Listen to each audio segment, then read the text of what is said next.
Assalamualaikum warahmatullahi wabarakatuh. Nama saya Sepa Masel dan teman saya yaitu Muhammad Lukman Nur Hakim. Kami akan membawakan presentasi yang berjudul Dasar-dasar Penganggaran dan Investasi. Pengertian anggaran. Dalam pengelolaan perusahaan, manajemen menetapkan tujuan dan sasaran dan kemudian membuat rencana kegiatan untuk mencapai tujuan.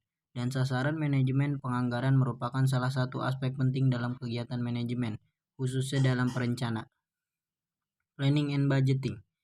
Tindakan yang dibuat berdasarkan fakta, asumsi mengenai gambaran kegiatan yang dilakukan pada waktu yang akan datang dalam mencapai tujuan yang diinginkan. Jenis-jenis rencana, tujuan, kebijakan, peraturan, metode, strategi, standar prosedur, dan anggaran. Anggaran investasi. Investasi adalah rencana perusahaan di dalam suatu periode tertentu untuk membeli sejumlah barang yang akan digunakan di dalam proses produktif perusahaan dalam jangka panjang. Ciri-ciri anggaran investasi. Dana yang dikeluarkan akan terikat untuk jangka panjang. 2. Investasi memerlukan dana yang cukup besar. 3. Investasi yang dilakukan menyangkut harapan terhadap hasil penjualan. 4. Kesalahan dalam pengambilan keputusan investasi akan berakibat jangka panjang. Jenis-jenis investasi. 1. Investasi pengganti.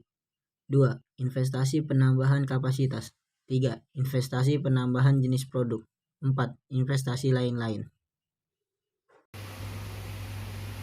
Metode payback period.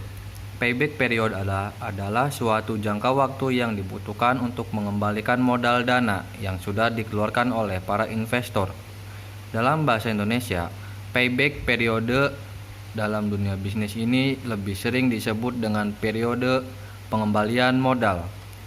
Adapun kelemahan dari metode period adalah sebagaimana A. Mengabaikan nilai waktu dari uang.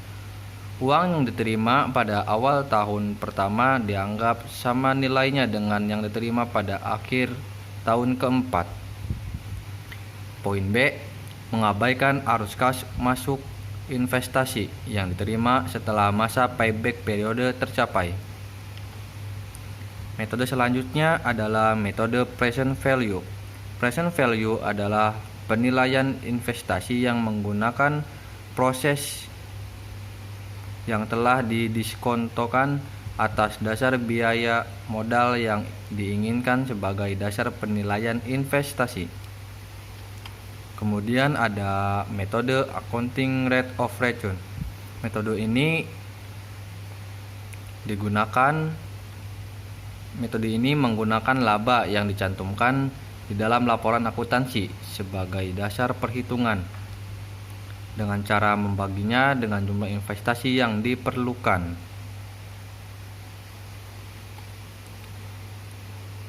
Kelemahan dari metode accounting rate of return adalah poin A. Mengabaikan nilai waktu dari uang.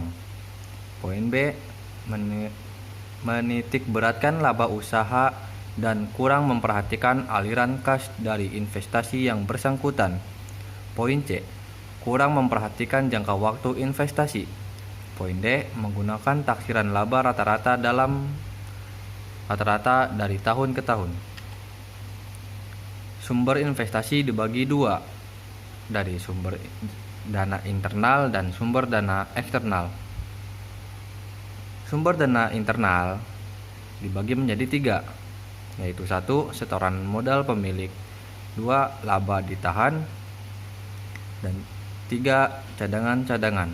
Sedangkan sumber dana eksternal adalah A. Kredit bank, B.